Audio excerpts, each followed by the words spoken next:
السلام علیکم viewers, دارالسلام channel میں پھر ایک بار آپ سبھی کا خیر مقدم ہے۔ آج کا ہمارا ٹاپک ہے فعل کے قسمیں۔ چلیے ویڈیو شروع کرتے ہیں۔ آج کا ہمارا ٹاپک ہے فعل۔ فعل دراصل کام کو کہتے ہیں، اس کی جمع افعال ہے۔ فعل وہ کلمہ ہے جس سے کسی کام کا کرنا یا ہونا ظاہر ہو، جیسے احمد سبق پڑھ رہا ہے۔ یہاں پر احمد فاعل ہے، سبق مفعول ہے، پڑھ رہا ہے فعل ہے۔ نمبر 1 ہے فعل۔ فعل وہ کلمہ ہے جس سے کسی کام کا کرنا یا ہونا ثابت ہو۔ مثال سمیہ ہنس رہی ہے، یہاں ہنس رہی ہے فعل ہے۔ نمبر 2 ہے فاعل۔ وہ اسم جس کے ذریعے کام انجام پاتا ہے، یعنی کام کرنے والا فاعل کہلاتا ہے۔ مثال سمیہ ہنس رہی ہے، یہاں سمیہ فاعل ہے۔ نمبر 3 ہے مفعول۔ وہ اسم جس پر فاعل کے فعل کا اثر ہو مفعول کہلاتا ہے۔ مثال سمیہ سبق پڑھ رہی ہے، یہاں سبق مفعول ہے۔ زمانے کے لحاظ سے فعل کی 3 قسمیں ہیں۔ نمبر 1 فعل ماضی، نمبر 2 فعل حال، نمبر 3 فعل مستقبل۔ نمبر 1 فعل ماضی۔ وہ کام جو گزرے ہوئے زمانے میں واقع ہو فعل ماضی کہلاتا ہے۔ مثال صفورہ نے سبق پڑھا، یہاں پڑھا گزرے وقت کی طرف اشارہ کرتا ہے۔ نمبر 2 ہے فعل حال۔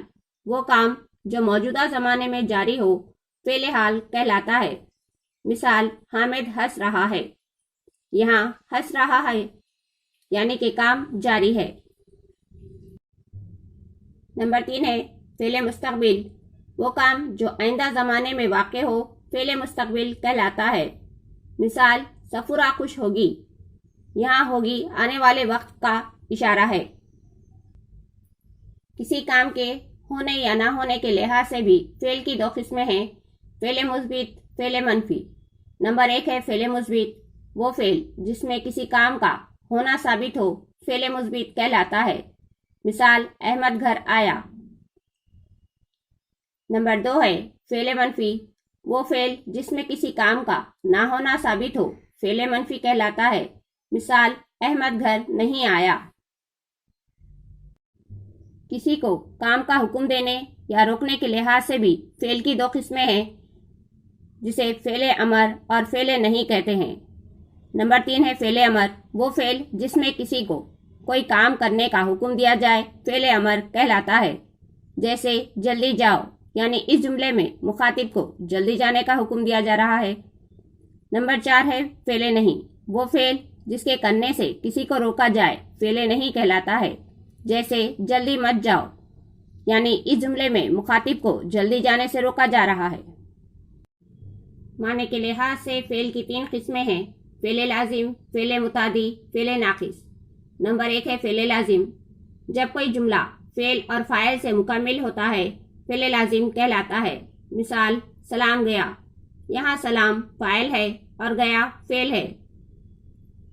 نمبر 2 ہے فعل متعدی۔ جب کوئی جملے میں فعل، فاعل اور مفعول پایا جائے فعل متعدی کہلاتا ہے۔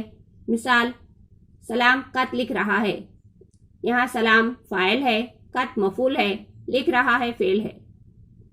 نمبر 3 ہے فعل ناقص۔ ایسا جملہ جس میں فاعل کے فعل کا اثر دکھائی نہ دے بلکہ اسم کی کیفیت ظاہر ہو فعل ناقص کہلاتا ہے۔ مثال شیر زخمی ہے، یہاں شیر فاعل ہے اور زخمی اس کی کیفیت کو ظاہر کر رہا ہے۔ فاعل کے ظاہر ہونے یا نہ ہونے کے لحاظ سے فعل کی 2 قسمیں ہیں، فعل معروف، فعل مجہول۔ نمبر 1 ہے فعل معروف۔ وہ فعل جس میں فعل کا فاعل معلوم ہو فعل معروف کہلاتا ہے۔ مثال خالد نے خط لکھا، خط لکھا فعل ہے اور لکھنے والا خالد فاعل ہے۔ نمبر 2 ہے فعل مجہول۔ وہ فعل جس کا فاعل معلوم نہ ہو فعل مجہول کہلاتا ہے۔ مثال نماز پڑھی گئی، یہاں پڑھی گئی فعل ہے، کس نے پڑھائی اس کا علم نہیں۔ اگر آپ کو میرا ویڈیو پسند آئے تو لائک کیجیے، کسی قسم کا ڈاؤٹ ہو تو کمنٹ باکس میں لکھیے اور میرے چینل دارالسلام کو سبسکرائب کیجیے۔ السلام علیکم۔